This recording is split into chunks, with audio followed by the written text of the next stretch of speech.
जी, ये हमारे आज के लेक्चर के कंटेंट्स हैं और आप लोगों को याद होगा कि नेक्स्ट वीक में आप लोगों का मिड टर्म है, तो इसलिए आज जो है वो लेक्चर में कुछ चीज़ें मैं करवाऊँगी, एक नया टॉपिक करवाऊँगी और उसके बाद we will do a summary of the contents जो कि मिड टर्म में आपके आएगा। आज का लेक्चर मिड टर्म में शामिल नहीं होगा, लेकिन ये कि लास्ट वीक तक के लेक्चर जो हैं वो मिड टर्म में आपके शामिल होंगे और आप लोगों का जो है वो क्विज़ेस का तो मेरा ख़्याल है सलूशन वगैरह मैं ऑलरेडी डिस्कस कर चुकी हूँ या शेयर कर चुकी हूँ। जो असाइनमेंट के सलूशन है वो भी मैं आपसे आज या कल में जो है वो शेयर कर लूँगी।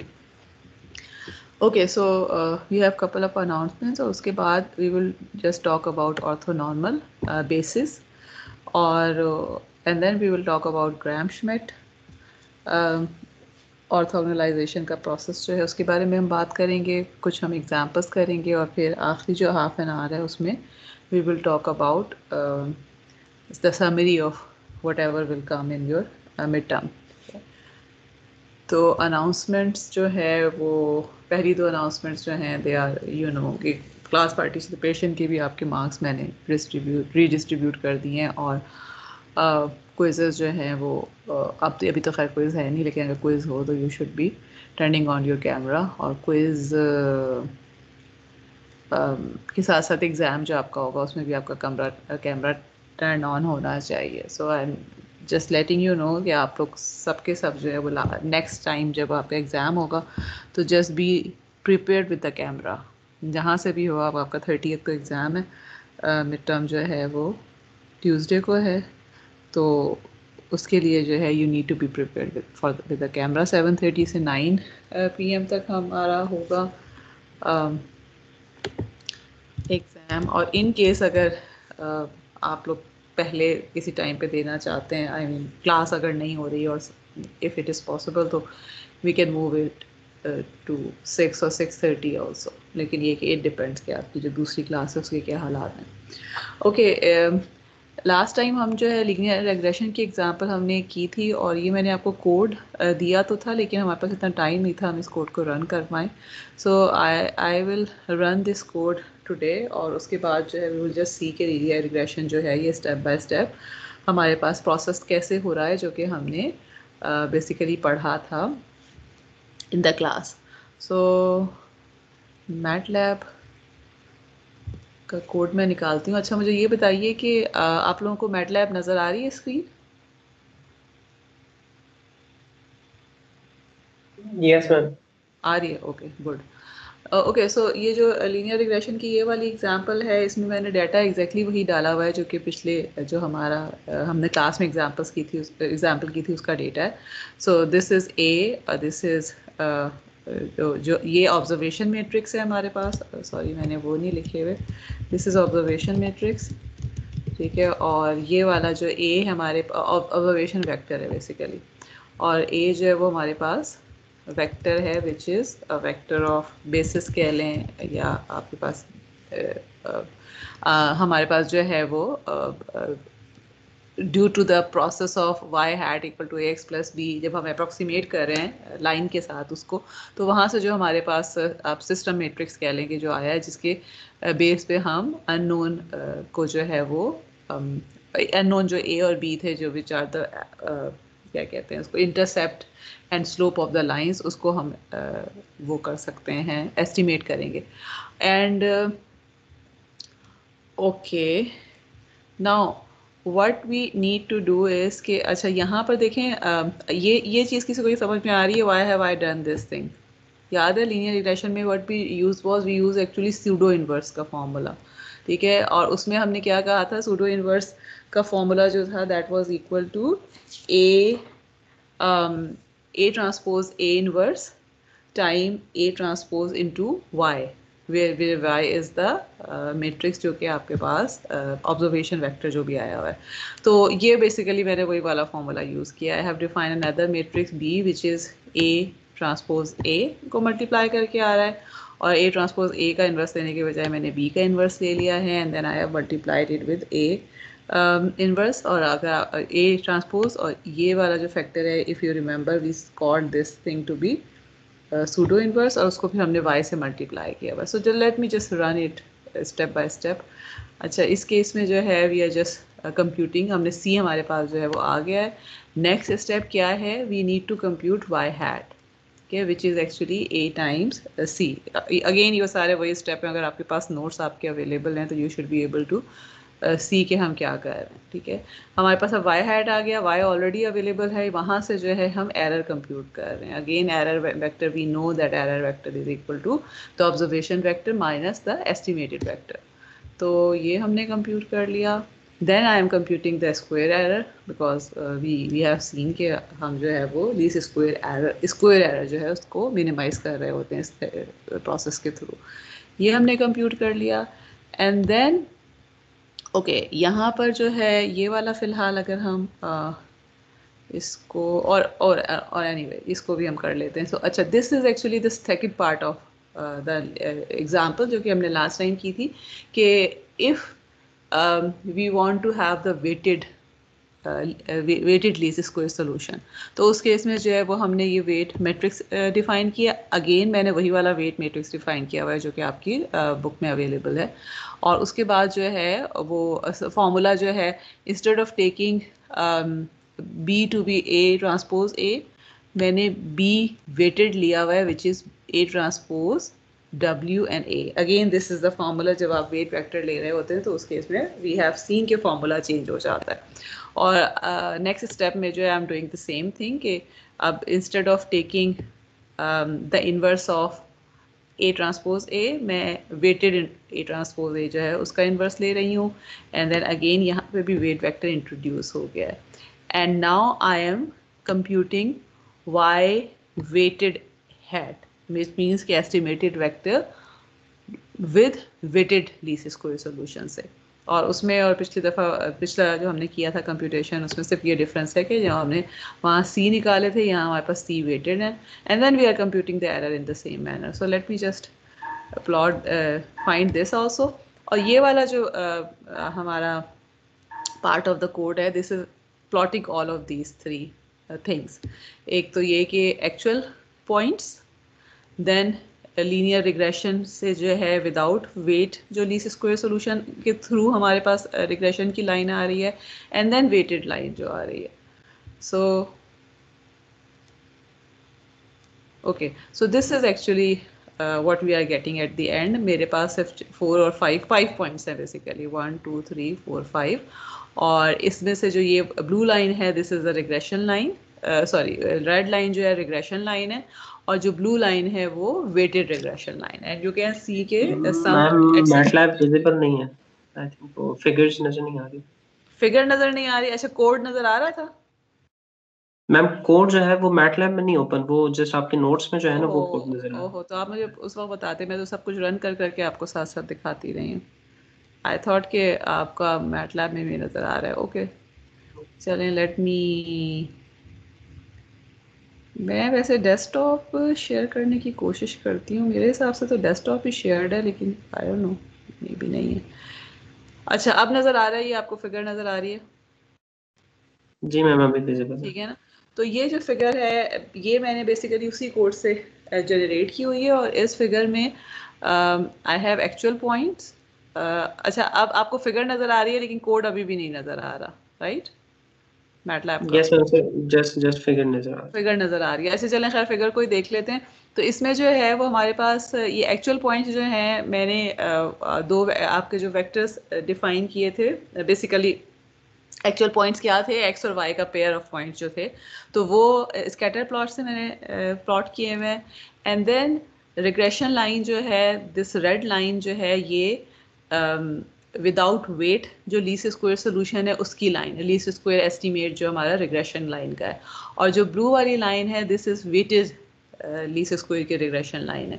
अब इन दोनों केसेस में आप देखें कि what is actually happening is, मतलब ये वाला जो है वो एग्जैक्टली मैंने उसी चीज़ को रिप्रोड्यूस किया है जो एग्जांपल हमने क्लास में की थी कि तो इस केस में जो है what we can see is कि जब आपने वेटेड रिग्रेशन लाइन ली है तो व्हाट इज हैपनिंग कि एरर जो है वो किसके साथ हमने कंप्यूट करना है, इन पॉइंट्स के साथ। ठीक है, कि जो पॉइंट्स हमारे पास यहाँ पर मौजूद हैं ऑन एक्चुअल जो पॉइंट्स हैं, जो ऑब्जर्वेशंस हैं। तो इस केस में यू कैन सी कि जो मेरे पास रिग्रेशन लाइन ब्लू वाली आ रही है या वेटेड रिग्रेशन लाइन आ रही है, उसमें 2 पॉइंट जो है वो एग्जैक्टली लाइन के ऊपर लाई कर रहे हैं, ठीक है। बट एंड देन दिस, ये जो लास्ट वाला पॉइंट है, इससे भी एरर कम हो चुका है as compare to the red line.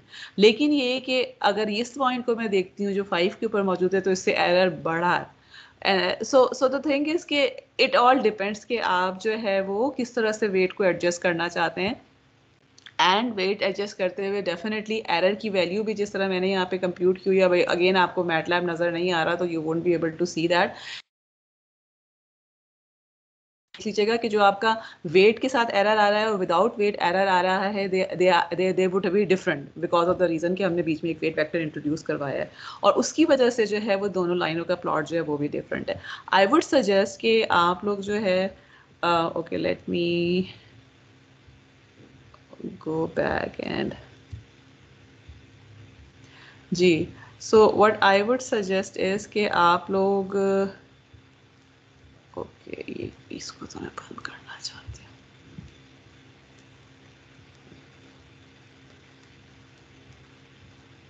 अब कोड नजर आ रहा है आपको मैटलैब के ऊपर? No ma'am. Yes ma'am, yes ma'am, आ रहा है। आ रहा है ना? ठीक है, तो मैं आपको ये सजेस्ट करूंगी कि ये जो मैंने ए और वाई वेक्टर्स यहाँ पे बनाए हुए हैं ना, change these vectors and then try मतलब चेंज करें, और चेंज भी इस तरह से। ये तो मैंने सिर्फ और सिर्फ कोड इसलिए लिखा था because I just wanted to reproduce all the result जो कि हमने क्लास में किए थे, ठीक है। लेकिन मैं ये चाहूंगी कि आप लोग ये करें कि अब जिस तरह से ये तो सिर्फ मैंने 5 पॉइंट्स के करस्पॉन्डिंग लिखा हुआ है, ठीक है। टेक 10 पॉइंट्स और 100 points and then Y vectors भी ऑल्सो जो है वो आप इसी तरह से कोई एस्टिमेशन या ये कि कोई रियल एग्जाम्पल ले लें या इन्हीं पॉइंट को चेंज करें, 5 डिफरेंट पॉइंट्स लें and then compute the same thing. Weight vector को चेंज करें बट रेंडमली नहीं, जस्ट ट्राई टू थिंक। जिस तरह फॉर एग्जांपल यहाँ मैंने जो वेट वेक्टर लिया हुआ है उसमें मैंने क्या किया हुआ है कि पहले 3 जो मेरे पास वैल्यूज हैं उनको 10 किया हुआ है, बाकी जो है वो 1 है। तो इसका मतलब ये है कि I am somehow giving more weight to the computation of first 3 numbers. जो फर्स्ट 3 मेरे पास वैल्यूज हैं और जो लास्ट 3 है उनको हम कम वेट असाइन कर रहे हैं। या in other words what we are saying is कि हमारे फर्स्ट 3 जो भी वैल्यूज हैं they are more important compare to the last 2 values. The thing is कि just try to play with these numbers के आप वेट असाइनमेंट डिफरेंट करके देखें एंड देन सी के आपके पास जो है वो रिजल्ट पे कैसे इफेक्ट पड़ रहा है, ठीक है। कोड आपके पास मौजूद है, so you can do that. Okay, let's move towards the lecture now. अच्छा जी, लेक्चर में what we have today we will, पता नहीं कहाँ से आवाज आ रही है जी। अच्छा, आज जो है we will be talking about orthonormal basis. अब ऑर्थोनॉर्मल बेसिस के केस में हमने ये देखा था, लेट सपोज के हम वही वाले करते हैं। पिछले वीक में जो है we talked about Gramian, we talked about an other way of solving the system of equations. एक तो ग्रामियन हमने किया था, दूसरा हमने देखा था ये सूडो इनवर्स वगैरह यूज़ करके, एंड वी सॉ के eight the end of the day दोनों के दोनों चीज़ें जो है वो हमें सेम रिजल्ट ही दे रही होती हैं।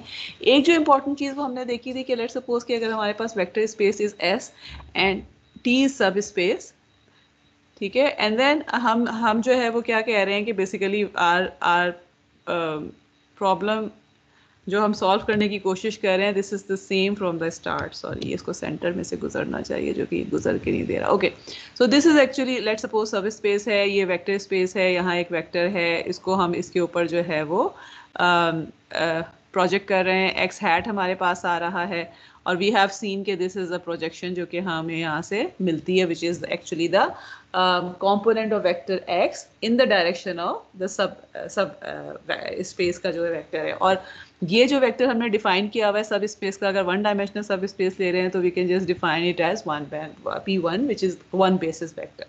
Now if I have number of basis vector in p1, p2 से लेकर pm तक, और मैं जो हूँ वो basically I want to have this approximation x hat of x belongs to S and X hat जो है वो उसकी अप्रोक्सीमेशन है इन द सब स्पेस. तो वी नो कि X hat is equal to C1P1 plus C2P2 and plus so and so forth CM/PM. ठीक है, ये चीज़ हम बहुत डिटेल में पिछले 2-3 लेक्चर्स में करते रहे हैं. जो चीज़ हमने यहाँ से देखी थी और वो ये कि आपके पास जो ये C's हैं बेसिकली, ये जो C1, C2, C3 है, अगर हम ये कहते हैं कि P1 एंड P2, एक तो हमने क्या चीज़ देखी थी कि if your PI and okay, if PI and PIs are linearly independent, इस केस में जो है हमारे पास जो सिस्टम ऑफ इक्वेशन आया था RC इक्वल टू P की फॉर्म में, इसका सोल्यूशन पॉसिबल था. तो ये तो इशू नहीं है अगर मैं ये कह देती हूँ कि these P's are basically basis vector. अगर बेसिस वेक्टर्स मैं कह रही हूँ तो इसका मतलब है कि they would be linearly independent. तो इसका मतलब है सोल्यूशन तो पॉसिबल है.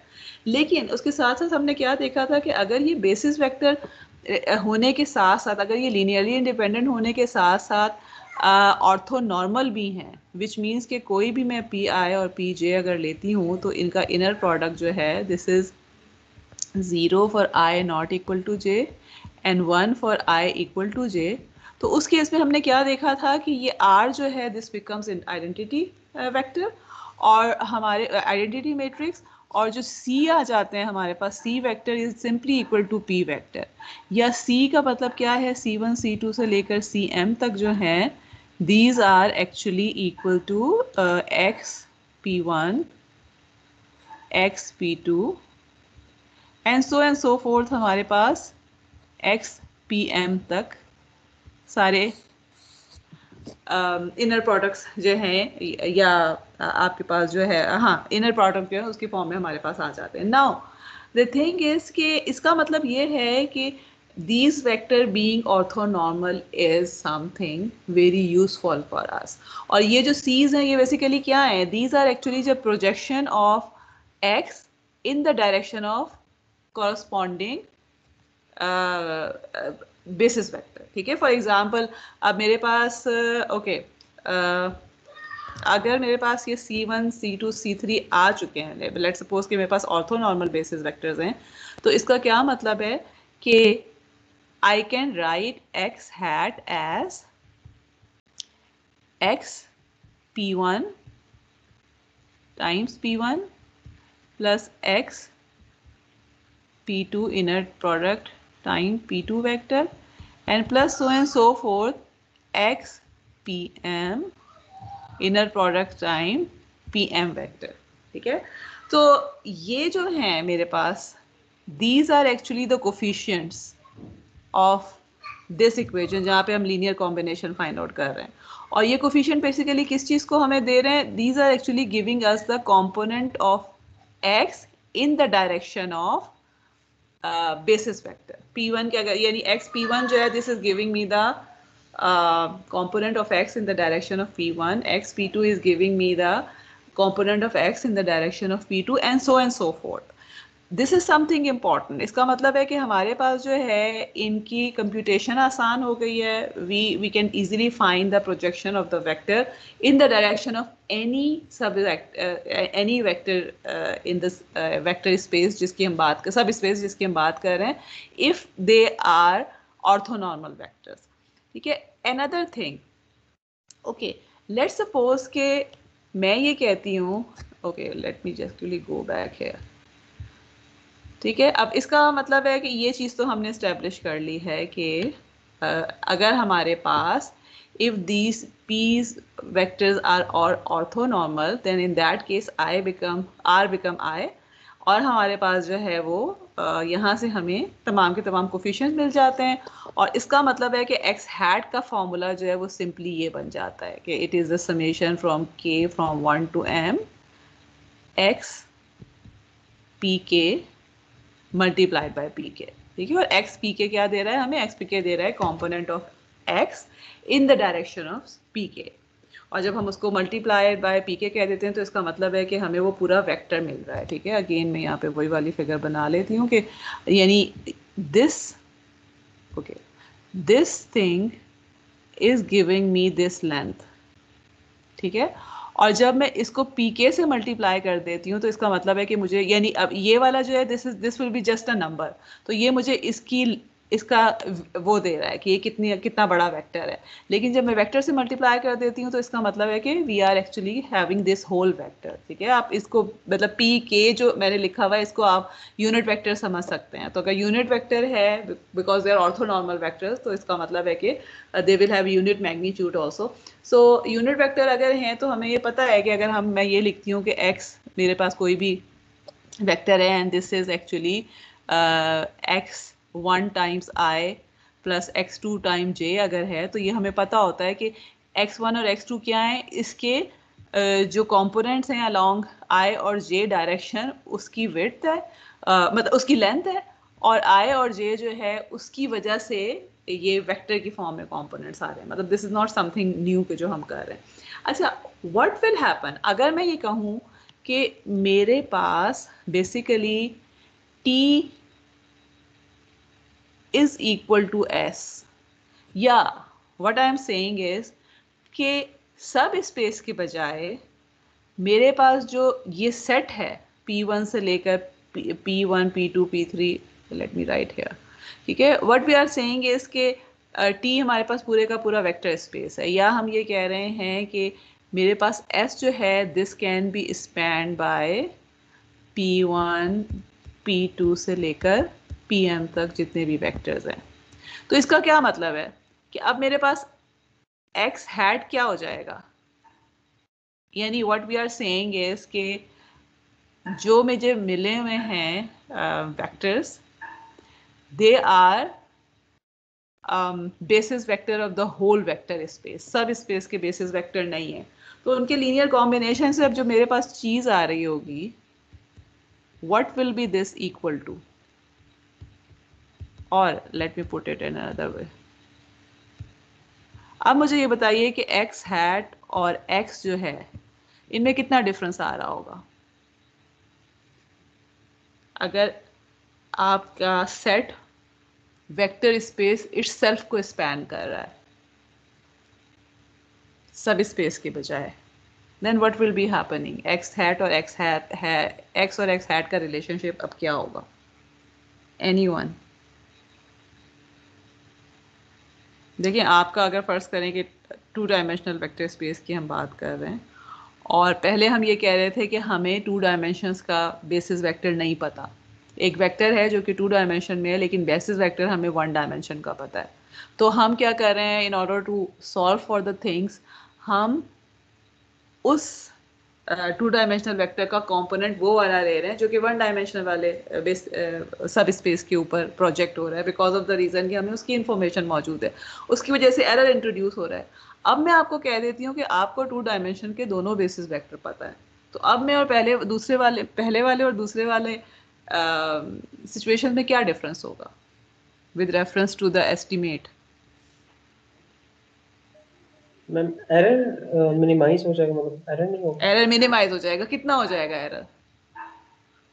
मतलब जीरो होगा, मतलब कोई एरर नहीं। जीरो हो जाएगा। Okay, so what we are saying is कि अगर मुझे देखिए ना, दिस इज समथिंग ऑब्वियस कि अब इसका मतलब है कि अगर मेरे पास P1 से लेकर PM तक जो है, for example what I am saying, अगर अगेन आप 2 डायमेंशनल वेक्टर स्पेस की बात कर रहे हैं, तो पहले हम ये कह रहे थे कि मेरे पास जो है वो ये जो 2 डायमेंशनल वेक्टर स्पेस है, ये दो लेट्स सपोज कि हम वही बात करते हैं कि हमारे पास 2 यूनिट वेक्टर से मिलके बनता है, I से एंड J से, ठीक है। और इन अदर वर्ड्स मैं ये कह रही हूँ कि I J को छोड़ देते हैं, हम ये कह देते हैं कि हमारे पास जो है वो P1 P2 की ही एग्जाम्पल रखते हैं, 1 0 और 0 1 दो हैं, ठीक है।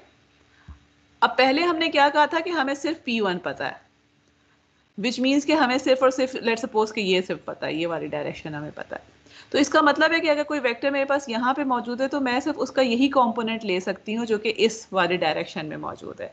अब हम ये कह रहे हैं कि नहीं, हमें P1 भी पता है, P2 भी पता है। तो इसका मतलब ये है कि अब मेरे पास जो लीनियर कॉम्बिनेशन है वो तो मुझे पूरा ये वेक्टर प्रोवाइड कर सकता है, ठीक है। या in other words what we are saying is कि अब मेरे पास ये जो लीनियर कॉम्बिनेशन है, this will be actually equal to x, या इन अदर वर्ड्स इस केस में मुझे जो फॉर्मूला मिल रहा है, एंड वी आर अस्यूमिंग कि हमारे पास ऑर्थोनॉर्मल बेसिस वेक्टर्स हैं, तो जो मेरे पास फॉर्मूला बन जाएगा, this will be x is equal to x p1 times p1 plus x p2 times p2 plus x so and so forth x pm times pm। तो basically ये vector क्या है? This is actually called reproducing formula, because what is this formula giving us is, this formula is actually giving us the component of the vector in each and every direction. ठीक है, कि आपको पूरा vector ही मिल रहा है, लेकिन आप ये कह सकते हैं कि ये फॉर्मूला जो है, this is actually kind of dissolving the vector in its component. और जो कंपोनेंट्स मिल रहे हैं, हर जो बेसिस वेक्टर है उसके डायरेक्शन में जो कंपोनेंट मिल रहा है वो इस इनर प्रोडक्ट से हमें मिल रहा है, जो कि चेंज नहीं हो रहा। मतलब इनर प्रोडक्ट जो है से इसलिए मिल रहा है बिकॉज वी हैव सीन के वी आर अस्यूमिंग कि ये तमाम के तमाम वेक्टर्स जो हैं they are orthonormal vectors. So what we conclude from here is कि अगर ऑर्थोनॉर्मल बेसिस वेक्टर्स आपके पास हैं तो approximation in the subspace भी बहुत आसान हो जाती है, बिकॉज वहाँ पे भी हम जो कोफिशिएंट्स हैं उनको निकालने के लिए we just need the inner product. And आपके पास अगर पूरा वेक्टर स्पेस के ऑर्थो बेसिस मौजूद हैं तो it is easy to find the component of the vector in the direction of each basis vector. ठीक है, और वो सिंपली क्या करना होता है कि आपको हर वेक्टर को हर बेसिस वेक्टर को अगर आप जो भी हमारा वेक्टर है, यानी अगर मैं x को p1 से मल्टीप्लाई करती हूँ तो ये मुझे p1 की डायरेक्शन वाला कोफिशिएंट दे देगा, अगर मैं x को p2 से करती हूँ तो ये p2 की डायरेक्शन वाला कोफिशिएंट दे देगा, एंड सो फोर्थ। जितने भी डायमेंशनल वेक्टर है उतने कोफिशिएंट जो है वो मुझे इस फॉर्मूले से मिल जाएंगे। सो इट मीन्स कि हम यहाँ से ये इस्टेब्लिश कर चुके हैं एग्जाम्पल से कि अप्रोक्सीमेशन भी आप कर सकते हैं अगर आपके पास मतलब अप्रोक्सीमेशन भी आसान हो जाती है अगर ऑर्थोनॉर्मल बेसिस वेक्टर हैं, and reproduction or the distribution of a vector in its component भी आसान हो जाता है। So overall what we conclude is कि orthonormal basis vector होना is something important। ठीक है, but we have seen कि basis vector के होने के लिए ऑर्थोनॉर्मल होना हमेशा is not a must condition, क्योंकि बेसिस वेक्टर के लिए जस्ट कंडीशन ये है कि वो स्पैन कर रहे हो पूरे वेक्टर स्पेस को and they should be linearly independent. तो मगर हमें ये नज़र आ रहा है कि अगर ऑर्थोनॉर्मल होंगे तो हमें बहुत जो है वो एडवांटेज हो जाएगा, चीज़ों को सॉल्व करना becomes very easy. So that is one of the reason कि we try to orthonormalize the vectors, और उसके लिए जो हम यूज़ करते हैं method that is Gram Schmidt का मेथड। ग्राम श्मिट आप सारों ने किया हुआ है, राइट? किया हुआ है ना लीनियर अलजेब्रा में? नहीं मैम। नो मैम, ये नहीं किया हुआ? रियली? ग्राम श्मिट तो सब करते हैं, श्योर है? नहीं मैम, नहीं किया हुआ जी मैम। कल किसी ने भी नहीं किया हुआ? असाइनमेंट में किया था असाइनमेंट में मैम, ये क्वेश्चन आया था बेसिस फाइंड करने के लिए, तो वहाँ से यूट्यूब से फिर किया था। अच्छा, थोड़ा ये ग्राम श्मिट वाला मैंने अभी वाली असाइनमेंट में दिया था, फिर मुझे लगता है कि लेक्चर लेट हो गया, बिकॉज नॉर्मली मैं वो चीज़ें देती हूँ जो मुझे पता होता है मैं कवर कर लूँगी, लेकिन ये कि ऑफ कैंपस ऑन कैंपस इन चक्करों में जो है ना वो चीज़ें डिलेड हो गई हैं। एनीवे चलें, अगर आपने यूट्यूब से कर लिया तो बहुत अच्छी बात है कि आप लोगों को थोड़ा तो आइडिया हो गया होगा, और अगर लेट्स सपोज के नहीं भी हुआ तो लेट्स जस्ट डू इट। मैं मेथड अभी कर लेती हूँ 5 मिनट में, let's just look at the method और एग्जाम्पल जो है वो फिर हम नमाज के बाद करेंगे।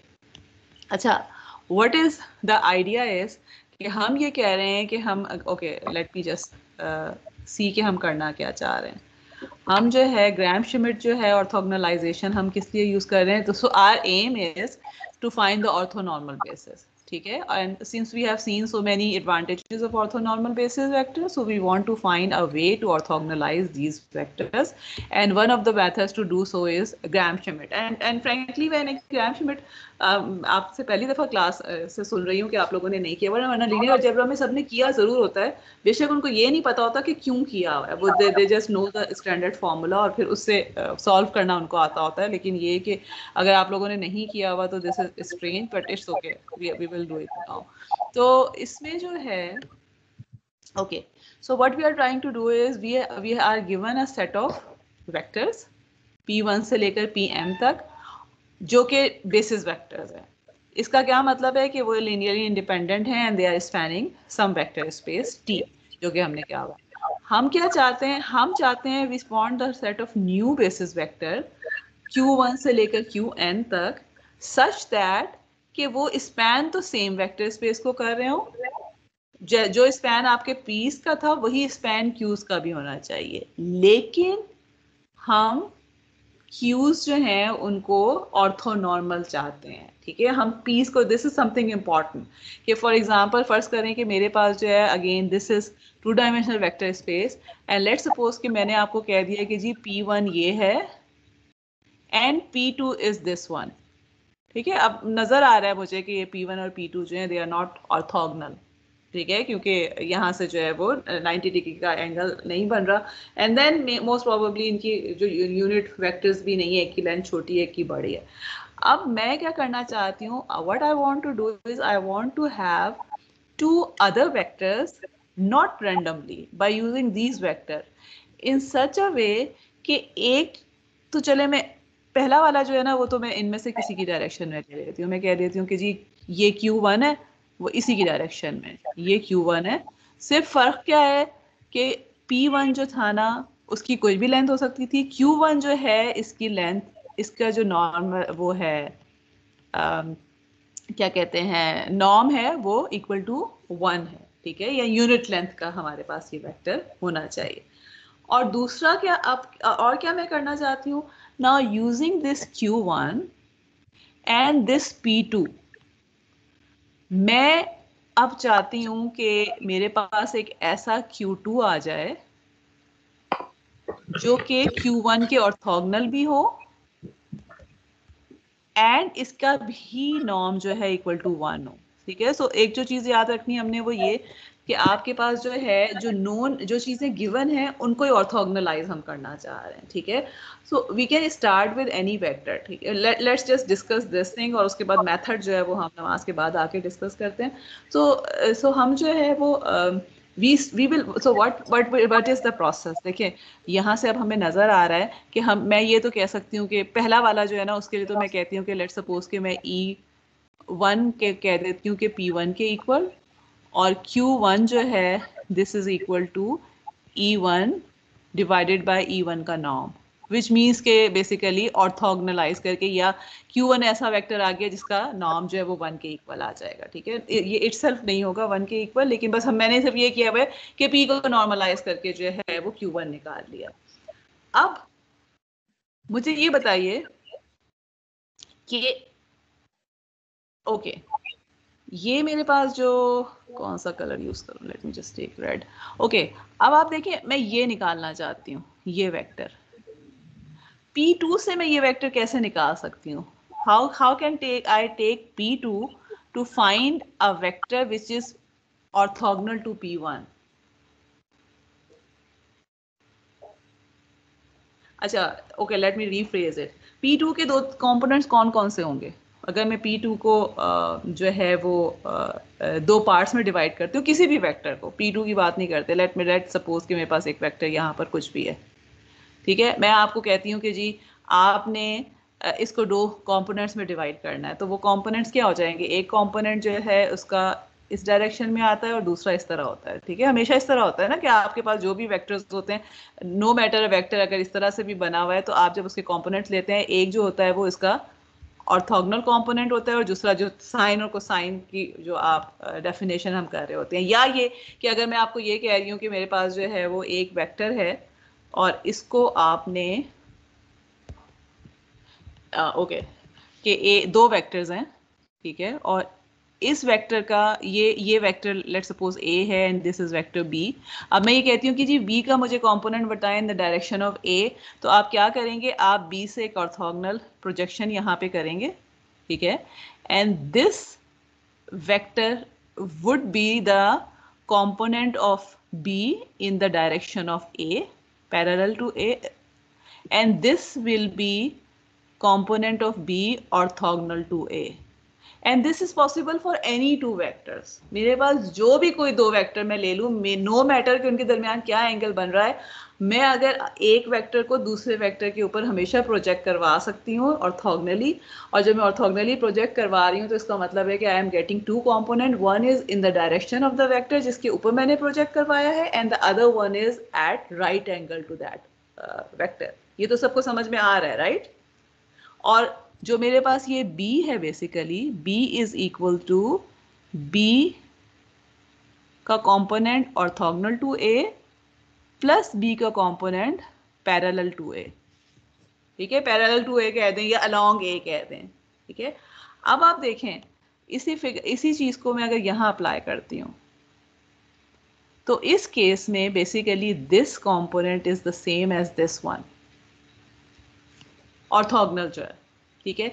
सो अगर मैंने जो सेकंड वेक्टर लिया है उसको मैं प्रोजेक्ट करवाती हूँ फर्स्ट वेक्टर के ऊपर, तो मेरे पास जो ऑर्थोगोनल कंपोनेंट आ रहा है that is actually the component जो कि हमेशा इस पहले वाले वेक्टर के 90 डिग्रीज पे होगा। तो अगर मैं वो वेक्टर ले लेती हूँ और उसको नॉर्मलाइज कर लेती हूँ तो I should get this Q2, and this is what we will do, this is all Gram-Schmidt is all about।